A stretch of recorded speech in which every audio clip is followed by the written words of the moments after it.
Welcome to the 2020 Global Peace Film Festival interview. My name is Kelly Devine. I'm the artistic director. Please join me and Nina Strike, the executive director, as we welcome Michael Snyder to discuss his film, Into the Dark. His film and all of our other programming can be found on our website, peacefilmfest.org.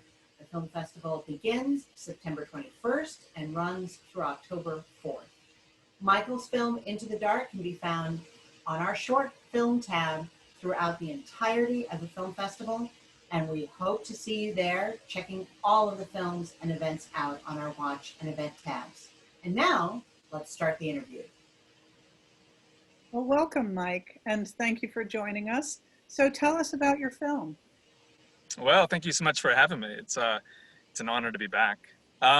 So my film is called Into the Dark, and it is a short documentary that follows an expedition of scientists into the polar night. And the polar night is the 6-month period to 4-month period of darkness at polar latitudes. And so this is in the Arctic, and we're on a ship for 3 weeks, and we go to about 80 degrees north latitude. And in doing so, we would have been probably the northernmost people on the planet during that trip. And what the film follows is their quest to understand how these extremely tiny changes in light levels that are in the Arctic may be having enormous impacts on the environment there. And it was only 10 years ago that the high Arctic during the polar night was not very well studied at all. And the reason why it wasn't studied is because the overwhelming scientific belief was that there just wasn't much going on there. Without light, you can't have primary productivity. Plants have nothing to turn into food, so nothing's eating. There's no light to mate or to hunt, and so they thought it was kind of a dead time. But it turns out the organisms that are there are incredibly sensitive to extremely small amounts of light, and there is a little bit of light there. That could be light from the aurora, it could be light from the moon, it could be bioluminescence, and they're able to use that light to be able to survive. So then what follows from that is we know that Arctic sea ice is rapidly disappearing, and that covering that's over the ocean is now going away, and that means that more of the light that's there can get into the water. And so the question is, we know that's happening, what impact is that going to be?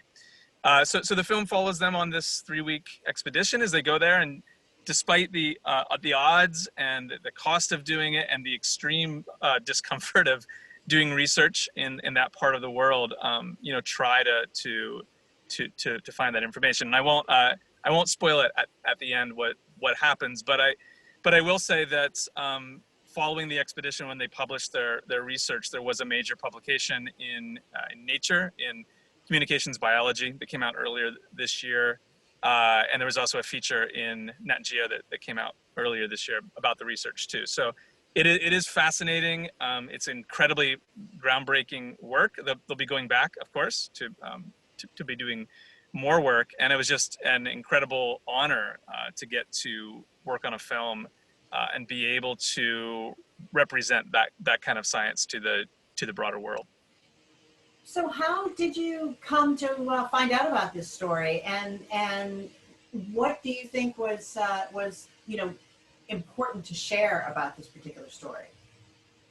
Well, for me, I've been a full-time filmmaker for just over 10 years now. But in a previous life, I was a climate scientist and an educator. And almost all of the projects that I work with partner with nonprofits or academics to be able to work on environmental stories, and in particular, climate-related stories. And so through my networks of connections in the field, I typically go out and try to find some of the most interesting and most pressing stories that I really feel need broader attention. Part of the reason I do the work that I do is I feel like we've got to get a lot better at science communication, and we've got to get a lot better about the narrative about what it means to live well on this planet without destroying it. And so all of my projects have that connection. But I managed to connect with my co-producer on this film, Eli Kintish, who's a great writer. He was at Science magazine for quite a while. He's at PBS now, and he had worked with these scientists in the year past.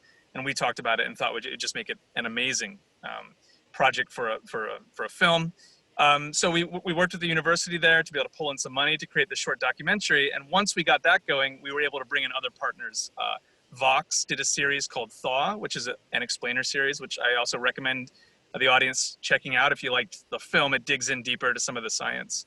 And then the piece with National Geographic, and then also that article out in Nature. So we felt really excited that we could produce all these different pieces of media around this one question.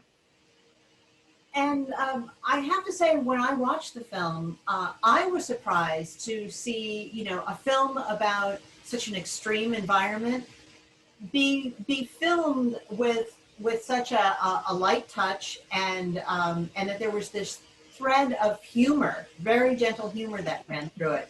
So what surprised you about going up to this extreme environment?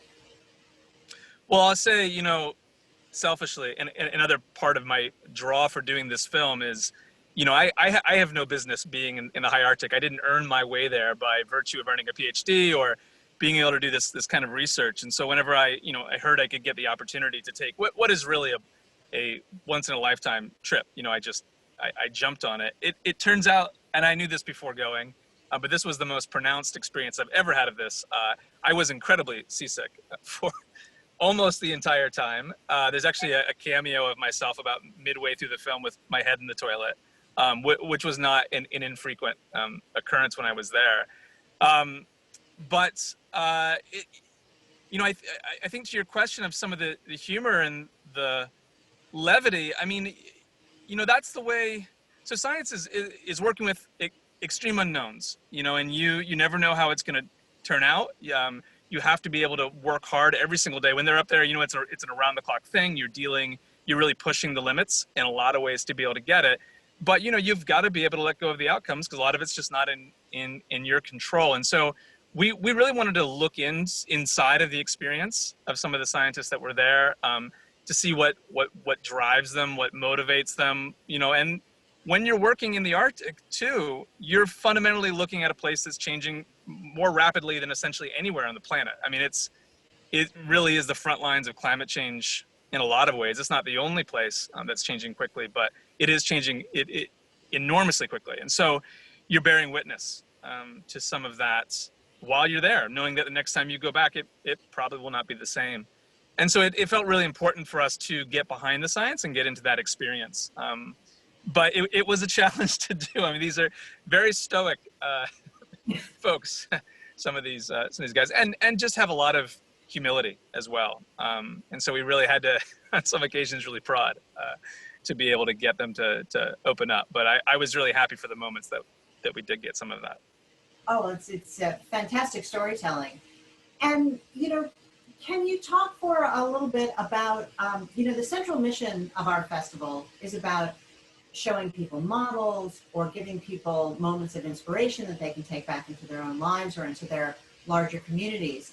Is there anything that you would want to say to people about what you'd like them to take away from the experience of watching in the dark? Yeah, sure. Well, climate change affects all of us. It will affect some of us more than others, but it's part of our shared story right now. And as we're recording this, there's fires all over the West Coast. I mean, I could go on. There's 5 hurricanes bearing down on the South right now. I mean, we're living in changing times, and it'll be something that impacts all of us. And there are things that all of us can do. Whether that means looking at our own individual carbon footprints. There's great ways you can go online and look at that and making personal changes.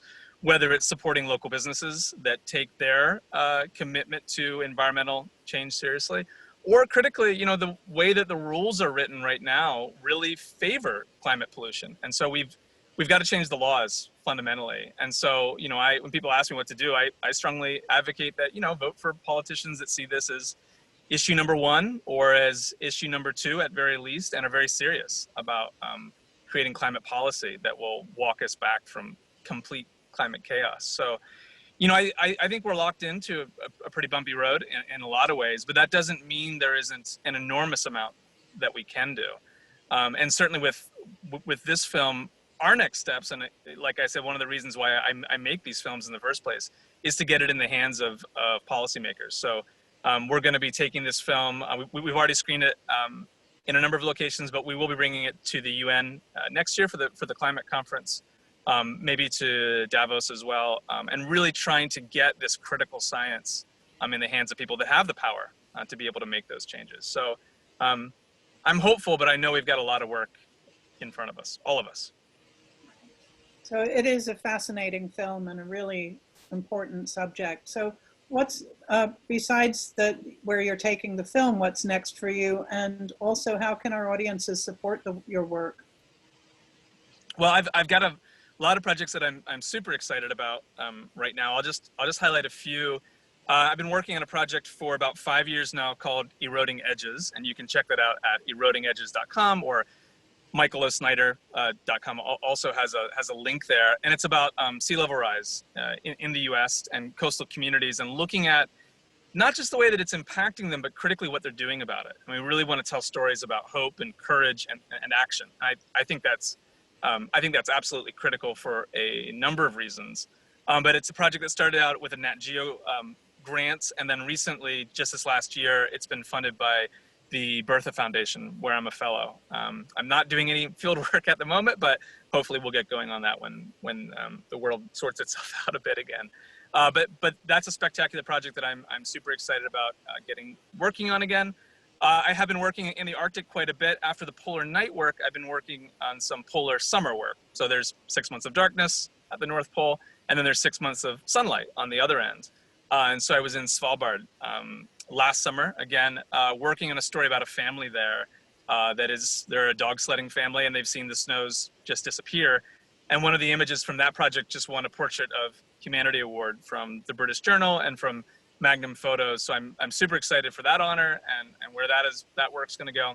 And then last, I'm working on a story about a short doc film, my next one that'll probably come out, about killer whales in British Columbia and the impact that sound from shipping is having on them. And that production's been pushed back a year, but the goal is that work will continue on that in 2021, and we'll have it with you guys in fall of 2021 would be really ideal, but fall of 2022 at least, we'll be sure to get the film over to you guys.